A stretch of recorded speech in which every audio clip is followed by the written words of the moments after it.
I think what you say is a really good thing. The idea that we have a hangover from last year. Last year was a really tough, busy time for us. A really great year, a big celebration.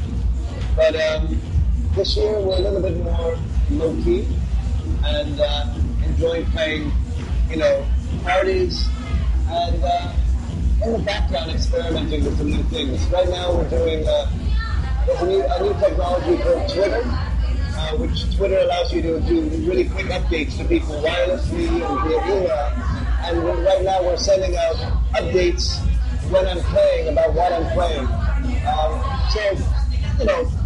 I don't think this year you'll see anything as big as the contact shows.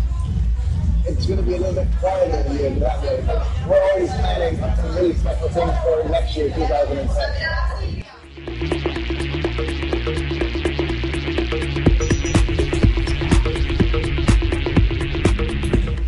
Well, I've been playing in Spain now, I think even here for about 15 years. So I've seen the whole scene progress when there was only a small amount of people into my sound. And even a time when the Spanish people really didn't like me. They thought I was playing too soft or not hard enough. And so it's a great pleasure to continue growing musically and growing with the crowd and seeing more and more people, get really excited about what I'm doing and what my friends of Minus are doing. And it's just been like coming back to Spain every year, especially at this time on Easter. It's always like at the beginning of the season. And a little bit like seeing friends and family and enjoying what I do and seeing the people enjoy it. So it's a great pleasure.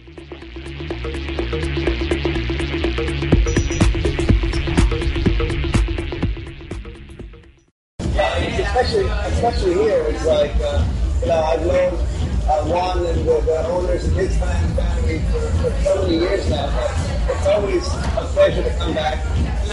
There's so many new things happening, and I'm always interested in going to a new place, a new city, a new club, but it's really nice when you're going back and meeting some of the old people, the old friends every year. And it's a nice balance.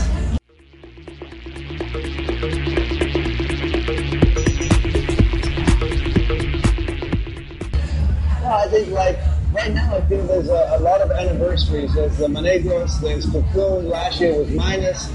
It's next year is the 20-year anniversary of Plus 8. So it's really I think what it shows you is that our scene is really mature and we've developed a long time, and that makes it the whole thing feel very, very special.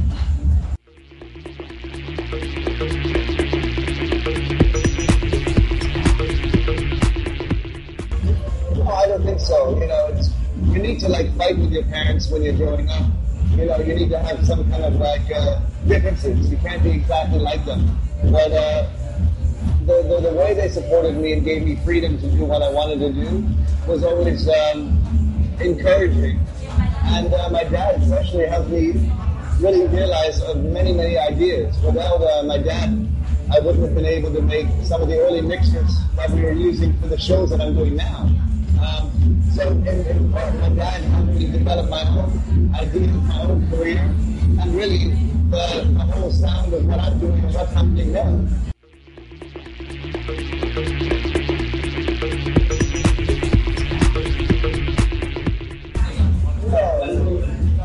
Anytime I felt like this, my mom came down and reminded me that I was just a normal kid.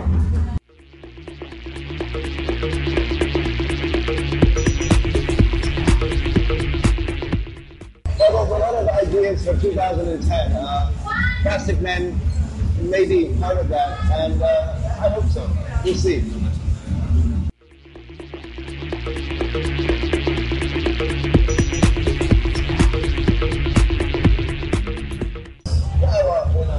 The whole industry is in a very strange position. Right now, I would imagine there's probably lots of people who say that the digital revolution has killed the scene and killed vinyl. And, that the whole situation of lower sales is because of that. But I really believe that the advancement of technology and the advancement of distribution took us to this place anyway. And that the digital revolution of MP3s, downloading, and the way that we can play and manipulate and perform now is the only way that we can move forward, and it's the only thing that will save the scene and music in general. Everything is changing. You can't look at music in the way it used to be. You can't think about physical. You can't think about, even, people buying music in the way that they used to. Everything will change, everything must change, and everything has changed.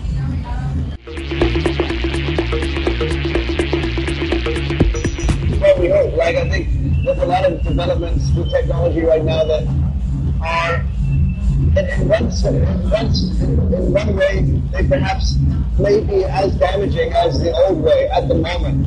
But the only way forward is to find ways to move away from physical packaging and all the things, the stuff that we make, and try to find less invasive technologies that allow us to enjoy things without being against the planet. So I think maybe we're not there yet, but the direction that we're on is the right path.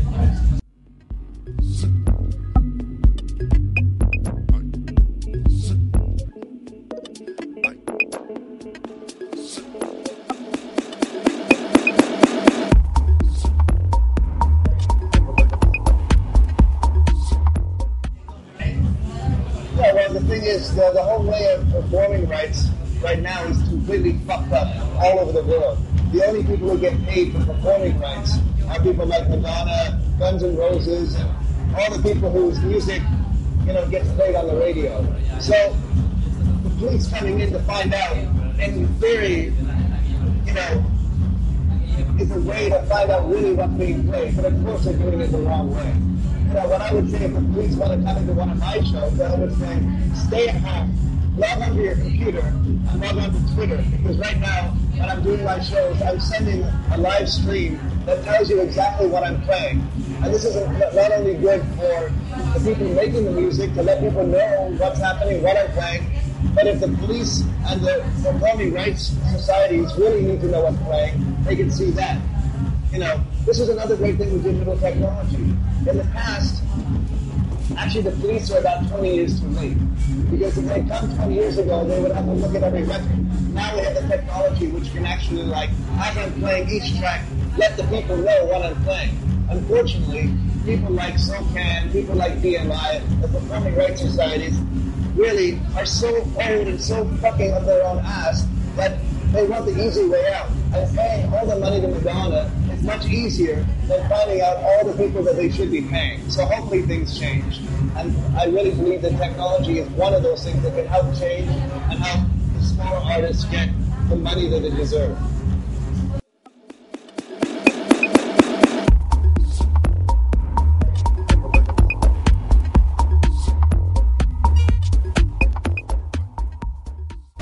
Yeah, totally. I think, everybody tries to take each person and put them in a certain place, to understand them, to put a label on them, and once that's done, you're finished. So you have to keep progressing to keep people questioning, answering, and coming back. And if you want to do anything more than DJing, if you want to progress, if you want to do something for the world, you have to always be inventive so that you have a discussion and something relative to talk to the people about. If not, you become old and you become something obsolete. So I don't want to be obsolete. One day I will be, but not at the moment.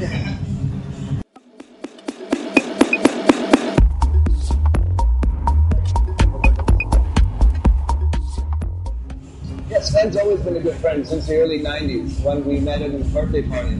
And Sven has been a great supporter of my sound, and as always, he's like in a way sometimes like a younger brother and an older brother. We have fun together, we party together, and we talk a lot about music and the scene, and we try to help each other develop,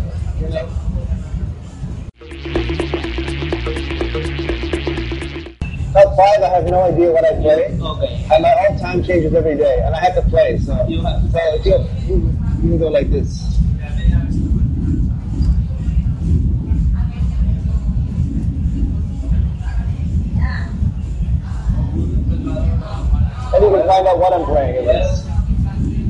was a really nice pleasure. Cool. Thank you very much for your time. No problem. Thank you very much.